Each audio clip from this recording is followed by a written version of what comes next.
इसरो ने सोमवार को बड़ी सफलता हासिल करते हुए इतिहास रचा है। इसरो ने बताया कि एमीसैट के साथ साथ अन्य देशों की 28 सैटेलाइट्स को अलग अलग कक्षाओं में सफलतापूर्वक स्थापित कर दिया गया है।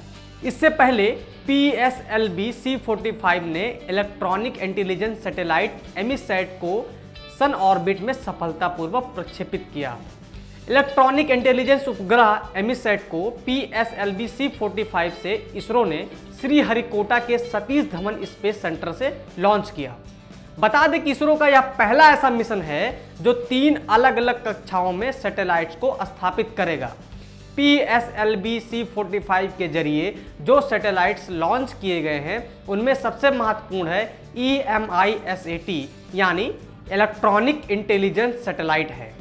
यह DRDO को डिफेंस रिसर्च में मदद करेगा। सोमवार को श्रीहरिकोटा से सुबह 9:27 पर PSLV C-45 को लॉन्च किया गया।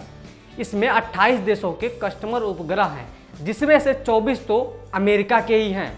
पहली बार PSLV के चौथे चरण में सोलर पैनल भी लगे होंगे जो ऊर्जा उत्पन्न करेंगे। पहली बार ही सतीश धवन स्पेस सेंटर के दूसरे लॉन्च पैड से किसी रॉकेट को अंतरिक्ष में भेजा गया। एम सैटेलाइट कई मायनों में भारत के लिए महत्वपूर्ण है। यह दुश्मन देश जैसे कि पाकिस्तान पर बाज की नजर रखेगा। आज हम आपको इसकी खासियत भी बताते हैं।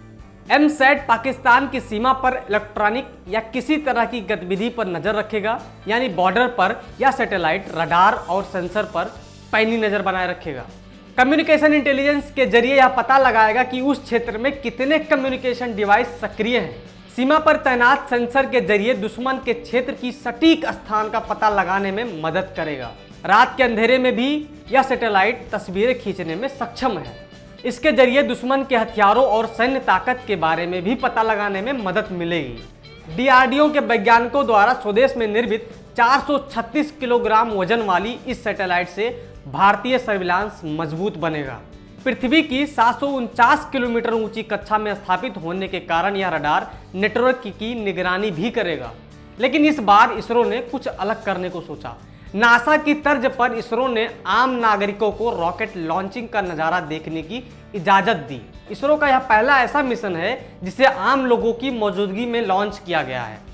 इसके लिए इसरो ने एक गैलरी तैयार की जिसमें 5000 लोग बैठ सकेंगे। इस गैलरी में 2 लॉन्च पैड दिखाई देते हैं। हालांकि इस बार सिर्फ 1000 लोगों को ही आने का निमंत्रण दिया गया। बताया गया कि अगली बार इसमें 5000 लोगों की व्यवस्था की जाएगी। लेकिन इसरो ने यह भी बताया कि किसी अप्रिय घटना होने पर इसरो इसका जिम्मेदार नहीं होगा। अंतरिक्ष अभियानों से लोगों को जोड़ने के लिए उन्हें अंतरिक्ष केंद्र में प्रवेश दिया जाता है। ऐसी ही कोशिश आज इसरो ने भी की। लॉन्चिंग देखने पहुंचे नागरिकों को निःशुल्क उपग्रह लॉन्च देखने का अवसर मिला। इसरो के अध्यक्ष के सिवान ने पहले कहा था, यह हमारे लिए विशेष मिशन है। हम 4 स्ट्रैप ऑन मोटर्स के साथ एक PSLV रॉकेट का इस्तेमाल करेंगे।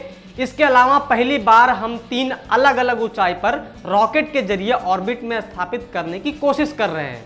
आपको बता दें कि PSLV का उपयोग भारत के 2 प्रमुख मिशन में किया जा चुका है, 2008 में चंद्रयान में और 2013 के मंगलयान में।